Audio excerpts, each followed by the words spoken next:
Queridas vividoras de los cuentos y queridos vividores de los cuentos, queridas y queridos alumnos, volvemos con otro libro de Beatriz Berrocal, La Revolución de las Perdices, que es un cuento escrito en verso, también muy hermoso y además muy divertido en este caso. Ya hemos visto además varios libros que, bueno, pues que de Beatriz Berrocal, en los que tiene muy cuidadas las ilustraciones. En este caso son de Raquel Saiz y lo que hacen de manera muy bonita es de alguna manera enmarcar, ¿no? al poema, dándonos un poco la situación de los personajes. Entonces, bueno, voy a contaros un poco el argumento y voy a deciros también porque creo que es valioso que este libro lo leáis. El argumento es muy sencillo. Los niños leen cuentos, pero las perdices están cansadas de que estos siempre tengan finales felices y deciden cambiarlos y entonces se produce el caos dentro de la comunidad infantil y también dentro de sus familias porque se ha roto esa perspectiva. Incluso se van a presentar hasta los propios autores a preguntar qué es lo que ha pasado, ¿no?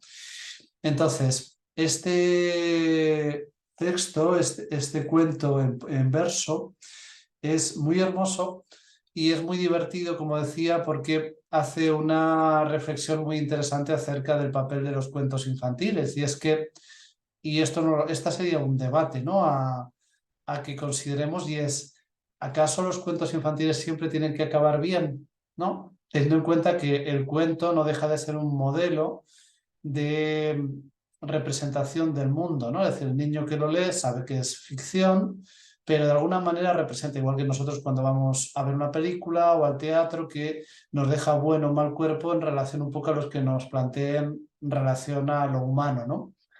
Entonces, aquí Beatriz Berrocal hace una reflexión muy interesante acerca de la necesidad o no de que sea siempre así, de que necesariamente todo acabe pacíficamente y además, digamos que esa tendencia no ha sido siempre así, ¿no? Es decir, los cuentos tradicionalmente tenían un fondo muy peligroso y que era dado a avisar a los niños de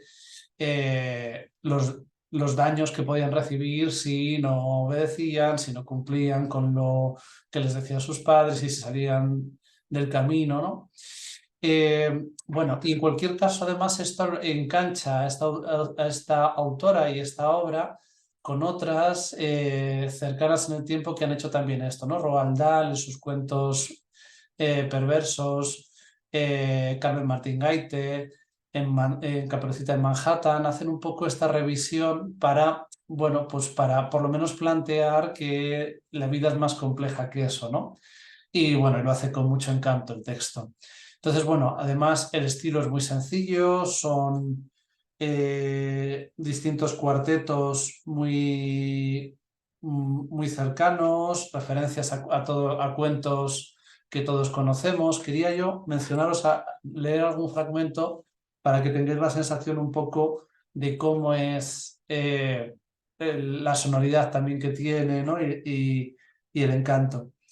El cuento empieza con: se han cansado las perdices de los cuentos infantiles, pues acaban todos ellos con finales tan felices que la gente lo celebra, desde el niño hasta la abuela, echando unas cuantas de ellas a guisar a la cazuela, ¿no? Las pobres perdices salen perdiendo además en este juego, ¿no?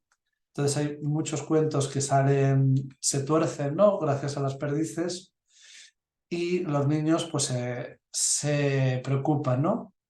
Mamá, mamá, dice un niño, que no está Caperucita, se ha quedado en la barriga del lobo de la abuelita, ¿no? Y como os decía, incluso se van hasta a presentar los autores a ver qué es lo que pasaba.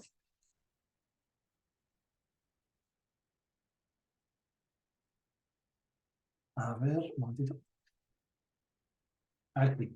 Dice, el, en dos carros adornados con pinturas de colores llegan unos cuantos hombres que dicen ser los autores. se han enterado de todo y vienen muy sorprendidos al ver que han cambiado sus cuentos y quieren saber qué ha pasado, ¿no? Tiene este valor un poco también de que nos apela como lectores, ¿no? Que además como otros cuentos en verso, también serían fácilmente llevables a la lectura en clase o a la dramatización, ¿no? Entonces, bueno, por todas estas razones, este cuento es muy grato y además de manera muy implícita, pero nos está haciendo un poco una reflexión acerca de el idealismo, ¿no?, que ponemos en la literatura, o sea que tiene, pese a esa sencillez, tiene varios planos de lectura. Así que por todo ello os recomiendo que lo leáis.